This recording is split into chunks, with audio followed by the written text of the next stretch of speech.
3 years ago now, 2007, March of 2007, that I was at a meeting. I was giving a presentation before the Board of Ag, so explaining to them where the state of affairs lay with direct sales, market gardening, farmers markets, but also CSAs and the like.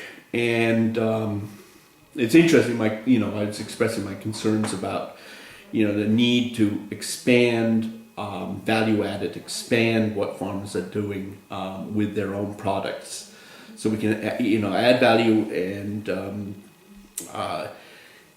reach a deeper marketplace, a broader marketplace with farmers market sales. After the meeting, the head of the Department of Ag came up to me and said, "Yeah, we're developing rules for farmers markets." And as a market farmer who's very active, who's addressed the Board of Agriculture several times in the years I've done this, and I write letters and stuff, I was quite surprised that nobody had sort of said that I hadn't heard of it, because I have my ears to the ground. I'm always constantly aware of it.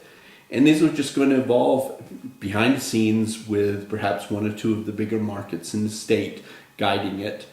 And I think that would have been devastating to farmers, because they just add to the complexity of what we're doing, which is already complex. To deal with food safety things, we've got to look at the real big food safety problems, and most of them come from interstate commerce.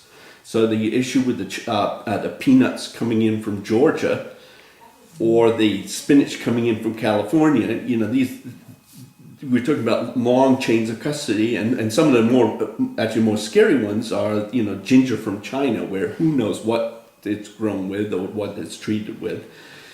And nothing is done about those. I mean, the inspection for pesticides, residues, and what have you from China, nobody's discussing it.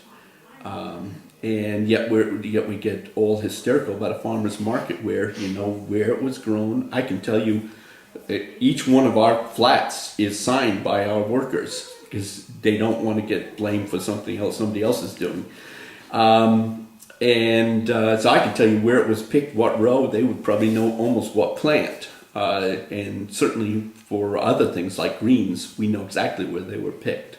Rather than recognizing direct sales as an antidote to the problem, as a structurally different setting, they went and said, "Oh, dirty little farmers, these are small farmers, who knows what they're doing," and immediately jumped to the conclusion that we should be more tightly regulated. And quite frankly, I bridled at it. So the traceability, which is one of the most important aspects of food safety, is to be able to trace and make sure that you stop the problem, is at its highest level in a direct sale. Only a gardener has a more direct knowledge of what's growing in their garden, but we're at the very peak of that, where there does not need to be any technological barcodes or UPC numbers to be able to trace back. They're there. The farmer's sitting there in the farmer's market, and we're responsible. If we're eating our food, we eat everything we grow. Not everything we grow. We eat the products we grow, and we feed them to friends, and we have long-term relationships with the customers at the market. People have been buying from us for 8 or 9 seasons now. We've watched children grow up. We've watched children go off to college. Food-borne illnesses that come from produce actually are coming through mechanized operations, because machines don't pick. Machines simply cut and take stuff out of the field. They remove stuff. They don't select. They don't harvest. They don't pick. Humans are perhaps the best harvesters out in the field, and small farms use humans, the human hand, the human eye. We're a very, very complex situation. We can look over, and if you see a pile of dung sitting out in the field, you're not going to go and run through it and harvest through it. We need to have that clarity, and we're hoping we get that through the work with the legislative committee, so that both the Department of Ag and the farmers and market managers and customers know how the food is regulated, and really it's to take off pull back some of the regulations on non-hazardous foods or minimally hazardous foods and minimally processed. And the classic one was, under their rules, selling a trimmed, cleaned up piece of head of garlic is processed food. I mean, the rules developed by the Department of Ag were sort of global. If you look at it for more than 5 minutes, it's processed. But this, I'm cautiously optimistic. I think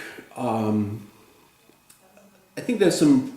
I think the Department of Ag, the committee, the market managers, and the farmers on the committee, on the working group. It's not a committee, but are in the same universe. We're working in the same area. We understand the issues that are there, and we've got a couple little sort of friction points that we have to work out.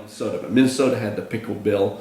It was followed by, I believe, Indiana, and then Wisconsin, and now South Dakota. I don't know if it's been signed, but there's a similar one in South Dakota. All of them do something close to what we're doing in Oregon.